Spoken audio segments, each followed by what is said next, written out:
Raider Nation, what's going on? You're watching the Raiders Report and ESPN Plus. They released an article, and I want to be able to give my reaction on it. So the title to this was 2023 NFL Free Agency, Best Team Fits for the Top 50 Available Players. So what you're going to see here is me talk about the two players that were linked to the Raiders. On top of that, I'm going to talk about some notable names that I know Raider fans are going to be keeping tabs on this entire offseason, and I'm going to let you know where ESPN thinks they're going to go, and then I will give my 2 cents on that. If you're looking for more free agency videos, take a second real quick. Subscribe, because lots and lots of free agency videos this entire offseason. So all I tell people is this: it's a free channel. Subscribe. If you don't like what we do after a week, unsub. You have literally nothing to lose. So what we're going to do here is we're going to break down each prediction that they had, and then I'll give you my 2 cents on it. First one, guess what? They had the Raiders franchise tagging Josh Jacobs. He, on their list, is ranked number 17. And when you look at this list, it's more based on position, I'll say, importance. Like, quarterbacks are ranked way higher than actually how good they are. Like, nobody thinks Derek Carr is actually better than Jacobs, right? But because of the position, he's ranked a lot higher. It's going to cost the Raiders to do this $10.1 million to tag JJ.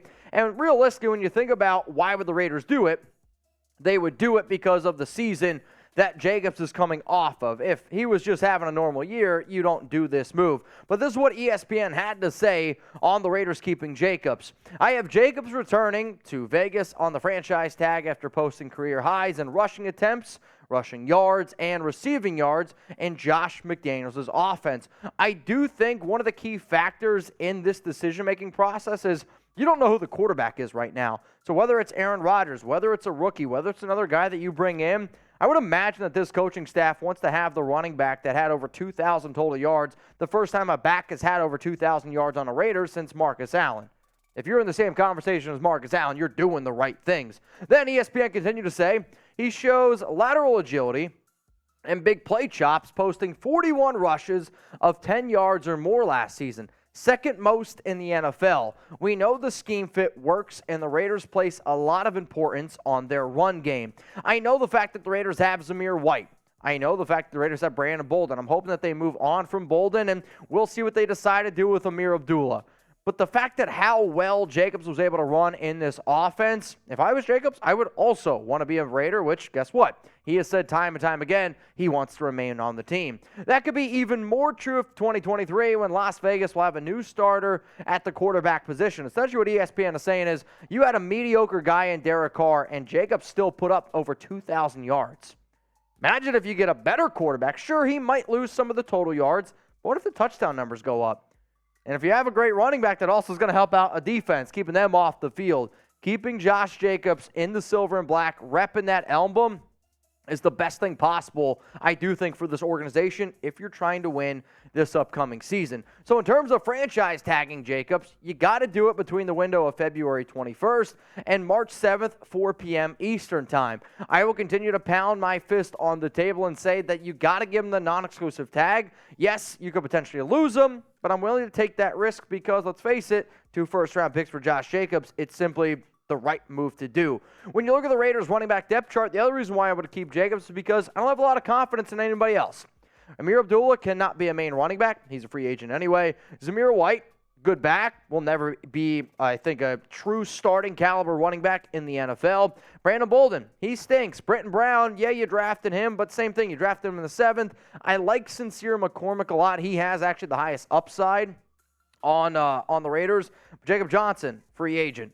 You bring back Jacobs at $10.1 million, I do think it makes a lot of sense. So be real with me right now. Give me a Y for yes. You can give me an N for no.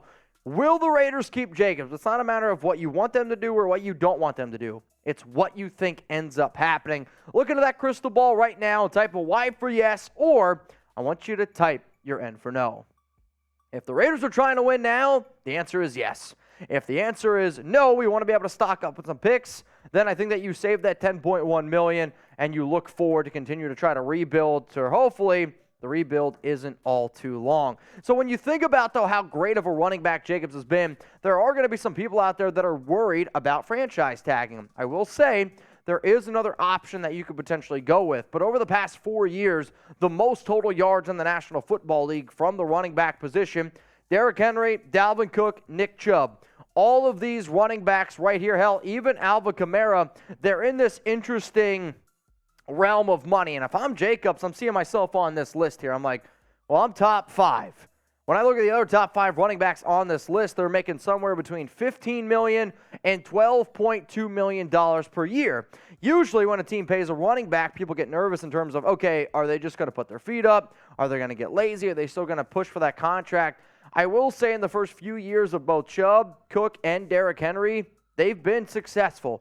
Last season, Dalvin Cook struggled. People are definitely scared by the Ezekiel Elliott contract, but I also think that a lot of people looking at Christian McCaffrey right up there, yeah, he's making a lot of money, but the San Francisco 49ers are more than happy that they made the trade for him because he's been that freaking great. So if you put the exclusive tag on Jacobs, or you got to front load the extension with a potential out after 2 years, those are your two options, and if I'm the Raiders, if I'm trying to win, you put the tag at 10.1, or you could hypothetically say, all right, we're going to give contract extension to Jacobs. Let's say it's 3 years. You give him somewhere around $12.5, $13 million per year, but in year 1, his salary cap hit is $2.35 million, something minor, and then backload the shit out of it later on. But you also give the Raiders an out. By giving the Raiders an out, that makes Jacobs having to play harder. And if he has another 2-3 great years, then guess what? I'm more than happy to pay him a lot of money. Coming up next here on the show is my reaction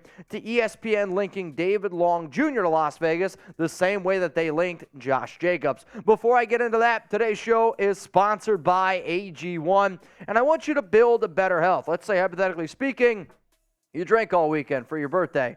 I had a lot of AG1 over the weekend to help get through some of these righteous hangovers like I did. So major shout out to AG1 for sponsoring the Raiders Report. I take AG1 by Athletic Greens literally every day. Get comprehensive and convenient daily nutrition at athleticgreens.com/chatsports. I gave AG1 a try because I wanted immune system support and wanted a supplement that tastes great.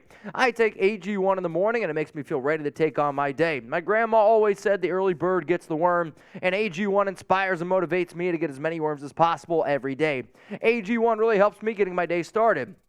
Getting out of bed, especially after partying as much as I did with my friends this weekend, it can be difficult. And I'm a person who likes and needs a routine. AG1 helps me stick to my routine, wake up early, take my AG1, take Chuck for a walk, and then hit the gym before work. Covering my nutritional basis for the daily literally couldn't be easier, which is why I trust Athletic Greens. I just mix 1 small scoop of AG1 with water and drink it first thing each morning. Done. Simple. I also like that it costs less than $3 a day. It's pretty good if you ask me. It's a really effective daily habit with the highest quality sourced ingredients. It's a win-win. If a comprehensive solution is what you need for your supplement routine, then Athletic Greens is giving you a free 1-year supply of vitamin D and 5 free travel packs with your first purchase. So y'all go to athleticgreens.com/chatsports. That's athleticgreens.com/chatsports. Check it out. Link's going to be in the comments and in the description of today's video. Let's go to the next name here on this ESPN Prediction article. They have the Las Vegas Raiders signing linebacker of the Tennessee Titans, David Long Jr. On their list of the top 50, he was ranked number 31. And when I looked up his market value on Spotrac, they have him at $4.9 million per year, which, to be honest with you, I think for the value of the type of player he is and the fit that he would be on this Raiders defense with Patrick Graham, $4.9 million is a hell of a value. And I'll talk to you guys why I think that, because the Raider fans, they fall in love with certain people. And one of the guys that they have fallen in love with is right now currently a free agent. And I got the utmost respect for Denzel Perryman. He is a leader. I think he embodies what a true Raider truly is. But you do need to be able to find extra linebackers on this defense because, let's face it, right now, I don't have a lot of confidence in Divine Diablo. Jayon Brown, he's a free agent, thank the Lord. But then you got a lot of, let's just be real, very not great names in terms of potential linebackers on this team, and there's not a lot of depth. And when you look at a player, I like to look for guys that continue to get better every season. Long is coming off his best year as a pro.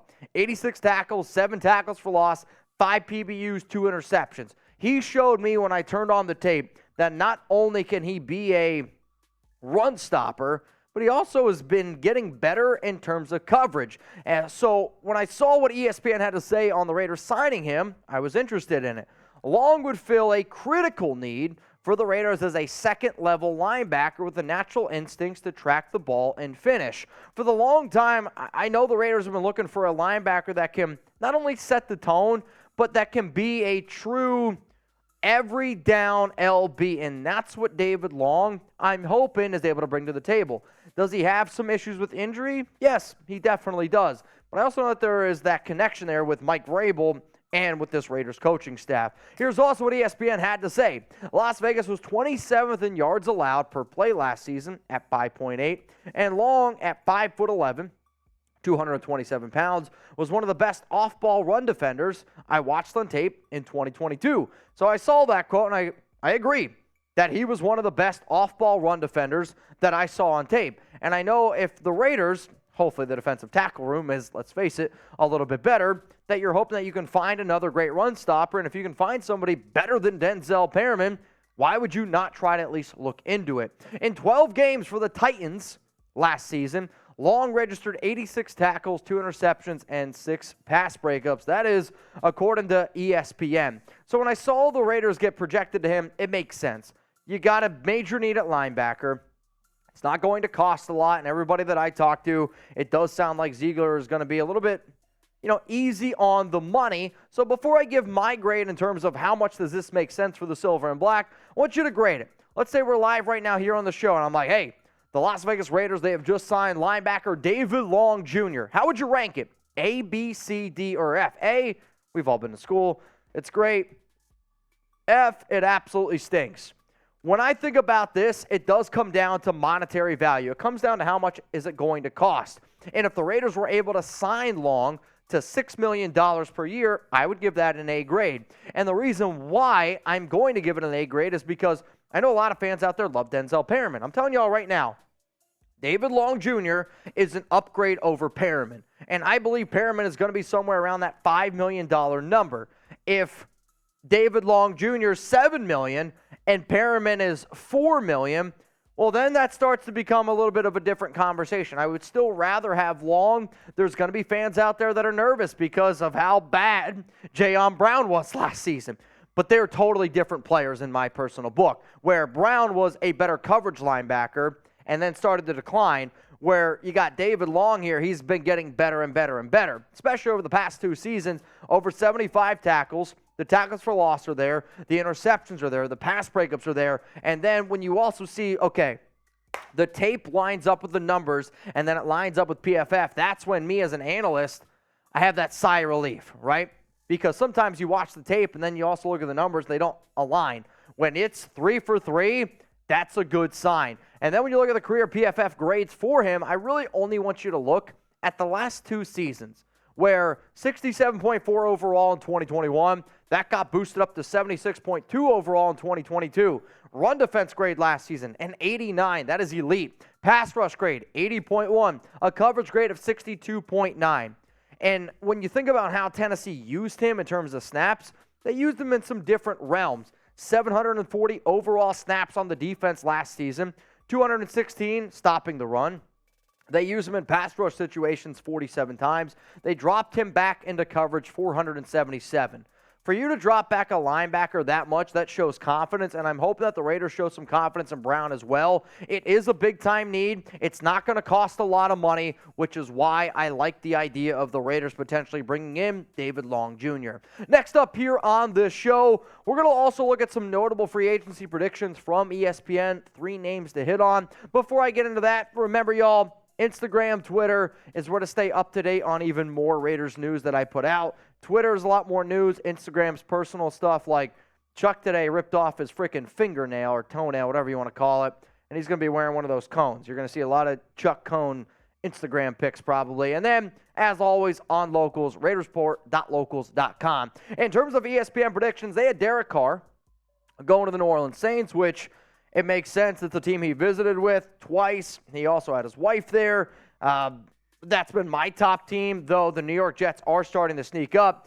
But in this article, ESPN has Jimmy Garoppolo going to the New York Jets, and I really think that one just comes down to the simple fact of Garoppolo and Robert Saleh, head coach of the Jets, were together with the San Francisco 49ers. And then, again, this was top 50. The other player that they had on here was Rock Ya-Sin, who the Raiders traded away Yannick Ngakoue for this past offseason. They had him going to the Pittsburgh Steelers, and the reason why they had him going to the Steelers, one of their top cornerbacks, Cam Sutton, he's also a free agent. So out of those top 50 players, I thought those were the ones that would resonate with Raider fans the most. If you made it this far in the video, we appreciate you guys. And again, if you want more free agency videos, don't be shy. Hit that sub button.